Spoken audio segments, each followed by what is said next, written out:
ほやっほ、イヤホン買ってるかい？ふぐみかんのイヤホンレビューの時間だよ。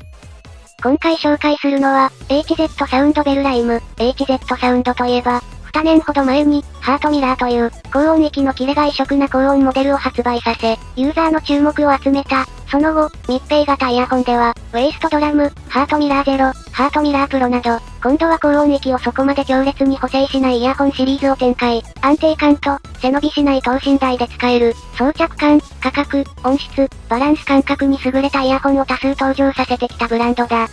今回登場するシンバルスは、そんな HZ サウンドの主流である、密閉型イヤホンとは違う流れを組むイヤホンなんだけど、このイヤホンの直系の先輩は、ベルライムというモデル、爽やかなサウンドが特徴の開放型で、このタイプには根強いファンも多い。前作、ベルライムは、爽やかななりとシンプルな外見で、愛好する人も多い機種なんだけども、1個だけ擁護できない欠点がある。それはケーブル。ベルライムのケーブルは、10年ほど巻き戻ったかのようなゴム質のケーブルで、衣服などに当たると激しく摩擦抵抗を起こす、ゴシゴシというタッチノイズや、条件によっては耳から脱落する原因になっちゃってた。音は良かったのに、EB2S ほど僕がおすすめしないのはそこが原因。で、それから月日が経ち、今回登場した、シンバルスはというと、ちゃんと改善されてる。より取り回しの良い、同軸ケーブルに変更されていて、表面も滑りの良い素材に変更された。リケーブルこそできないものの、インナーイヤーとして、ぐっと選択肢に上がりやすくなったぞ。本体形状は前作より丸っこいものに変更。前作と同様、約 15mm（14.2mm） の大型ドライバーを採用する。しかし、HZ サウンドのインナーイヤーは、耳に押し込む部分が角張っておらず、他社の同サイズのものに比べると、簡単に装着できるようになっているぞ。本体の質感もシンプルなメッキ仕上げで、背伸びしすぎてないけど、気も抜いていない感じがちょうどいいな。ケーブルにはスライダーがついていて、暴れるのを抑えるのにも適した仕様。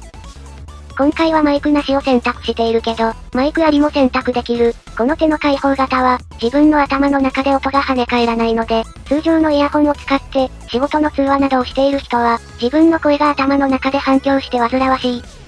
と思った人も多いはず。開放型のマイク付きを使えば、爽やかで開放感のある音質で、かつ、自分の声が相手の声を阻害しないので、実は通話などには、このタイプが適していたりする。もし長時間会議などで使用したいなら、耳も蒸れないしおすすめだぞ。さて、そんなわけで、ベルライムの欠点をしっかり潰しつつ、外観の質感もアップデートされた、シンバルス、その音色はどうなってるんだろうか？シンバルスは、非常にニュートラルなインナーイヤーだ。さっぱりした低音、ほどほどの抜けの良さ、耳障りにならない程度によく抜ける高音域、ボーカル帯がメインの、若干ウォームなタイプの開放型イヤホンだな。どちらかというと、優しめな雰囲気の楽曲に雰囲気が合う、パンチの効いた高音域や低音域には期待しない方がいいな。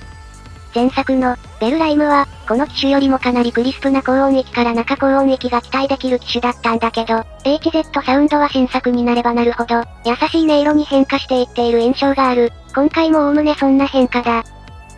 音色を分解してみようか。高音域はインナーイヤーとして柔らかく、木製のボディを持つ弦楽器なんかの温かみのある反応なんかにもしっかり対応できるぞ。ボーカル主体の曲との相性が良い。中音域は適度に抜けと厚みを両立したもので、高音域、低音域が力強く書かれないので、この部分がよく目立つようになる。低音域も控えめ、若干ウォームだけど、音量としてはベースは取れてて、サブベースは期待できないくらいの印象だな。開放感はもちろんこのタイプなのでしっかりとある。そこはちゃんと期待通りの空間を楽しめるだろう。ただ、インナーイヤーとしては比較的近い印象もあるな。というわけで、前作の問題点をしっかり解消しつつ、最近の HZ サウンドらしい、温かみのある音色に仕上げてきたのが、このシンバルスだ。一部ではシンバルスプロと表記されてることもあるみたい。全体に聞きやすく、外装も良い感じにまとめられたので、ゆるーく使うインナーイヤー開放型を探している人におすすめだぞ。と、こんなところだな。低価格ながら、はっきりと方向性の決まったイヤホンだ。萌えパッケージとか、最近の HZ や優しい音の方向性が多いんだけど、いつかまた、クリスプなサウンドのモデルも出てくれないかなとちょっと期待してる。バランスの良いサウンドのブランドとして定着を狙うのか、今後にも注目だな。といったところで今回はここまで。